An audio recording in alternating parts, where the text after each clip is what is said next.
1995 July മാസം 7-ാം തീയതി വൈകുന്നേരം ഡൽഹിയിലെ ദീൻദയാൽ ഉപാധ്യായ ആശുപത്രിയുടെ ഇടനാഴിയിലൂടെ കടന്നുപോയ ആർക്കും ആ കാഴ്ച മറക്കാനാവില്ല. തിരക്കേറിയ കാഷ്വാലിറ്റി വിഭാഗത്തിലെ ഒരു മൂലയിൽ ആരുടേതെന്നറിയാത്ത ഒരു മൃതദേഹം തുരുമ്പിച്ച സ്ട്രെച്ചറിൽ കിടക്കുന്നുണ്ടായിരുന്നു. ചുറ്റുമുള്ളവരുടെ തിരക്കുകളിലോ ആശുപത്രിയിലെ ബഹളങ്ങളിലോ ആ മൃതദേഹത്തിന് യാതൊരു സ്ഥാനവും ഉണ്ടായിരുന്നില്ല. ഒരു തുണ്ട് തുണി കൊണ്ട് പോലും ആ മുഖം മറയ്ക്കപ്പെട്ടിരുന്നില്ല. എന്നാൽ മണിക്കൂറുകൾക്ക് മുമ്പ് വരെ ലോകം ബിസ്ക്കറ്റ് രാജാവെന്ന് ആദരവോടെയും അസൂയയോടെയും വിളിച്ചിരുന്ന ശതകോടികളുടെ ആസ്തിയുള്ള രാജൻ പിള്ളയായിരുന്നു അതെന്ന് തിരിച്ചറിഞ്ഞവർ വളരെ ചുരുക്കമായിരുന്നു. ലണ്ടനിലെ രാജവീഥികളിലൂടെ അത്യാധുനികമായ ബെന്റ്ലി കാറുകളിൽ ചീറിപ്പായുകയും സിംഗപ്പൂരിലെ കൊട്ടാര സദൃശ്യമായ മാളികയിൽ ആഡംബരത്തിന്റെ നടുവിൽ ജീവിക്കുകയും ചെയ്ത ഒരു മനുഷ്യൻ. ഒരു തുള്ളി മരുന്നിനും അല്പം കരുണയ്ക്കും വേണ്ടി കേണപേക്ഷിച്ചുകൊണ്ട് ഒരു സർക്കാർ ആശുപത്രിയുടെ തറയിൽ അന്ത്യശ്വാസം വലിച്ചു എന്നത് ചരിത്രത്തിലെ ഏറ്റവും വലിയ വൈരുദ്ധ്യങ്ങളിലൊന്നാണ്. കേരളത്തിലെ കശുവണ്ടി വ്യവസായത്തിന്റെ തലസ്ഥാനമായ കൊല്ലത്തെ വെണ്ടർമുക്കിൽ നിന്നാണ് ഈ വിസ്മയകരമായ ജീവിതകഥ ആരംഭിക്കുന്നത്. വെണ്ടർ കൃഷ്ണപിള്ളയുടെ കൊച്ചുമകനായ രാജൻ പിള്ള വ്യവസായം രക്തത്തിൽ അലിഞ്ഞു ചേർന്ന ഒരു കുടുംബത്തിലായിരുന്നു ജനിച്ചത്. അദ്ദേഹത്തിന്റെ പിതാവ് ജനാർദ്ദനൻ പിള്ളയെ കശുവണ്ടി ബിസിനസിന്റെ ലോകത്തേക്ക് കൈപിടിച്ചുയർത്തിയത് അമ്മാവനായ കൃഷ്ണപിള്ളയായിരുന്നു. അക്കാലത്ത് ഇന്ത്യയിലെ 1-ാം നമ്പർ കശുവണ്ടി കയറ്റുമതിക്കാരായി വളർന്ന ജനാർദ്ദനൻ പിള്ളയുടെ മകനായി 1947 ഡിസംബറിൽ ജനിക്കുമ്പോൾ രാജൻ പിള്ളയ്ക്ക് മുന്നിൽ ലോകം മലക്കെ തുറക്കപ്പെടുകയായിരുന്നു. കൊല്ലം TKM എഞ്ചിനീയറിംഗ് കോളേജിൽ നിന്ന് മെക്കാനിക്കൽ എഞ്ചിനീയറിംഗിൽ ബിരുദം നേടിയ രാജൻ തന്റെ സാങ്കേതിക വിജ്ഞാനവും കുടുംബപരമായ ബിസിനസ് തന്ത്രങ്ങളും സംയോജിപ്പിക്കാൻ ആഗ്രഹിച്ചു. ഒരു സാധാരണ ബിസിനസ്സുകാരനായി ഒതുങ്ങിക്കൂടാൻ അദ്ദേഹം തയ്യാറായിരുന്നില്ല. തന്റെ ബാഗിൽ കശുവണ്ടി സാമ്പിളുകളുമായി വിദേശ രാജ്യങ്ങളിലെ കടകൾ തോറും കയറിയിറങ്ങിയ ആ യുവാവ് വരാനിരിക്കുന്ന വലിയൊരു സാമ്രാജ്യത്തിന്റെ അടിത്തറ പാകുകയായിരുന്നു. ജീവിതത്തിൽ വിജയങ്ങൾ മാത്രം കണ്ടു ശീലിച്ച രാജൻ പിള്ളയ്ക്ക് ആദ്യത്തെ വലിയ പ്രഹരമേൽക്കുന്നത് 1982-ലാണ്. സോവിയറ്റ് യൂണിയനുമായി അന്നത്തെ കാലത്ത് നിലനിന്നിരുന്ന വലിയൊരു വ്യാപാര കരാർ തകർന്നതോടെ പിള്ള കുടുംബത്തിന് 12 കോടിയോളം രൂപയുടെ വൻ നഷ്ടം നേരിട്ടു. അക്കാലത്തെ വലിയൊരു തുകയായിരുന്നു അത്.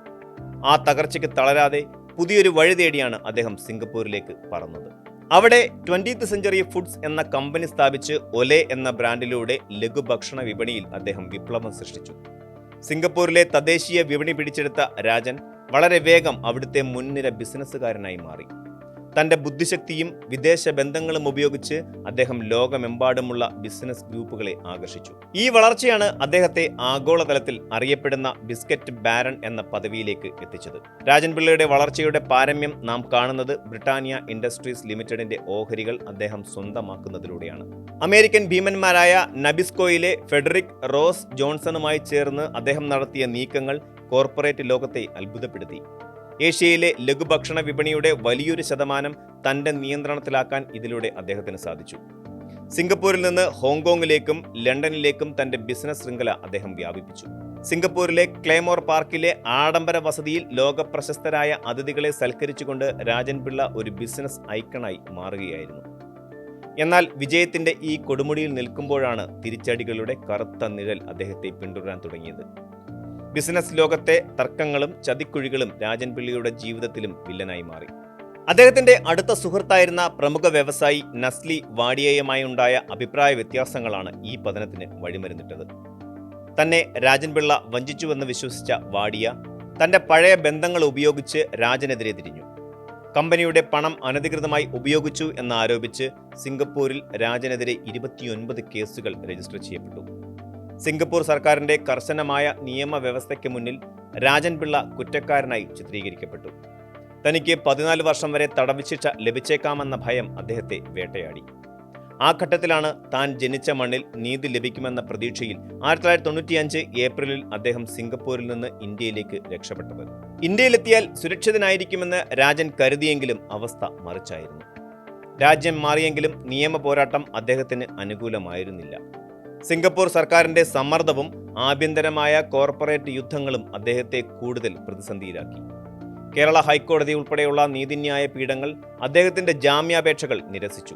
ഒടുവിൽ ഡൽഹിയിൽ വെച്ച് CBI സംഘം അദ്ദേഹത്തെ അറസ്റ്റ് ചെയ്യുകയും തിഹാർ ജയിലിലേക്ക് റിമാൻഡ് ചെയ്യുകയും ചെയ്തു.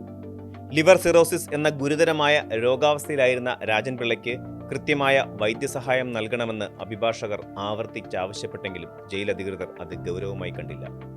ഞാൻ ഈ ജയിലിനുള്ളിൽ മരിക്കും, എന്നെ അവർ കൊലപ്പെടുത്തുകയാണ് എന്ന് അദ്ദേഹം തന്റെ അഭിഭാഷകനോട് പലതവണ പറഞ്ഞിരുന്നു. ഒരു കുറ്റവാളിയോടെന്ന വണ്ണം ജയിലധികൃതർ കാണിച്ച നിസ്സംഗത ഒരു വ്യവസായിയുടെ ജീവൻ എടുക്കുന്നതിലേക്കാണ് നയിച്ചത്. ജൂലൈ 7-ന് രാജന്റെ നില അതീവ ഗുരുതരമായപ്പോൾ മാത്രമാണ് അദ്ദേഹത്തെ ആശുപത്രിയിലേക്ക് മാറ്റാൻ ജയിലധികൃതർ തയ്യാറായത്. അപ്പോഴേക്കും ഏറെ വൈകിയിരുന്നു. ഡൽഹിയിലെ സർക്കാർ ആശുപത്രിയിലെ അനാഥമായ ഒരു സ്ട്രെച്ചറിൽ കിടന്ന് അദ്ദേഹം ലോകത്തോട് വിട പറഞ്ഞു. ഈ മരണം ഒരു സ്വാഭാവിക മരണമായിരുന്നില്ല, മറിച്ച് ഒരു ജുഡീഷ്യൽ മർഡർ ആയിരുന്നുവെന്ന് ലോകം പിന്നീട് തിരിച്ചറിഞ്ഞു. നീതി നിഷേധത്തിന്റെയും അധികാര ദുർവിനിയോഗത്തിന്റെയും ഇരയായിരുന്നു അദ്ദേഹം.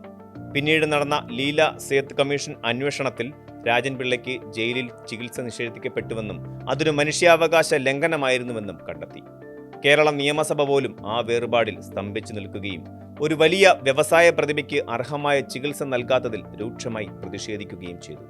രാജൻ പിള്ളയുടെ ജീവിതം ഇന്നും ഒരു പാഠപുസ്തകമാണ്. വിജയത്തിന്റെ ഉത്തുംഗ ശൃംഗങ്ങളിൽ എത്തുമ്പോഴും പതനം എത്രത്തോളം ദൂരെ ഉണ്ടാകാം എന്നതിന്റെ ഉദാഹരണമാണത്. കോർപ്പറേറ്റ് മത്സരങ്ങൾ എങ്ങനെ വ്യക്തിവൈരാഗ്യമായി മാറുന്നുവെന്നും ഒരു വ്യക്തിയെ തകർക്കാൻ സംവിധാനങ്ങൾ എങ്ങനെ കൂട്ടുനിൽക്കുന്നുവെന്നും അദ്ദേഹത്തിന്റെ കഥ നമ്മെ ഓർമ്മിപ്പിക്കുന്നു. താൻ വളർത്തിയെടുത്ത ബിസ്ക്കറ്റ് സാമ്രാജ്യം മറ്റൊരു ഗ്രൂപ്പിന്റെ കൈകളിലേക്ക് പോകുന്നത് കാണേണ്ടി വന്ന ഒരു ബിസിനസ്സുകാരന്റെ ദുരന്തം മാത്രമല്ല ഇത്, മറിച്ച് നീതിയും കരുണയും നിഷേധിക്കപ്പെട്ട ഒരു മനുഷ്യന്റെ കഥ കൂടിയാണ്. കൊല്ലത്തിന്റെ മണ്ണിൽ നിന്ന് ഉയർന്നു വന്ന ആ ബിസ്ക്കറ്റ് രാജാവിന്റെ സ്മരണകൾ ഇന്നും വ്യവസായ ചരിത്രത്തിൽ സജീവമായി നിലനിൽക്കുന്നു. അദ്ദേഹത്തിന്റെ മരണശേഷം ദശകങ്ങൾ പിന്നിടുമ്പോഴും രാജൻ പിള്ള എന്ന പേര് കേൾക്കുമ്പോൾ മലയാളികൾക്ക് അത് അഭിമാനവും ഒപ്പം വലിയൊരു വേദനയുമാണ്. നമ്മുടെ നാട്ടിലെ സംരംഭകർക്ക് ലോകത്തിന്റെ നെറുകയിലെത്താൻ കഴിയുമെന്ന് തെളിയിച്ച വിപ്ലവകാരിയായിരുന്നു അദ്ദേഹം. എന്നാൽ ആ വേഗതയിൽ എവിടെയോ അദ്ദേഹത്തിന് കാലിടറി. അധികാരത്തിന്റെ ചതുരംഗക്കളത്തിൽ അദ്ദേഹത്തിന് തന്റെ ജീവൻ തന്നെ ബലിയർപ്പിക്കേണ്ടി വന്നു. രാജൻ പിള്ളയുടെ പതനം നമുക്ക് നൽകുന്ന സന്ദേശം വ്യക്തമാണ്. ഓരോ വിജയത്തിന് പിന്നിലും ചതിക്കുഴികൾ ഉണ്ടാകാം. ഓരോ സിംഹാസനവും ഒരു ശവമഞ്ചത്തിന് തൊട്ടടുത്താണ്. എങ്കിലും അദ്ദേഹത്തിന്റെ പോരാട്ട വീര്യവും ആഗോളതലത്തിൽ മലയാളിയുടെ പേര് അടയാളപ്പെടുത്തിയ രീതിയും വരും തലമുറ സംരംഭകർക്ക് എന്നും ഒരു പ്രചോദനമായിരിക്കും.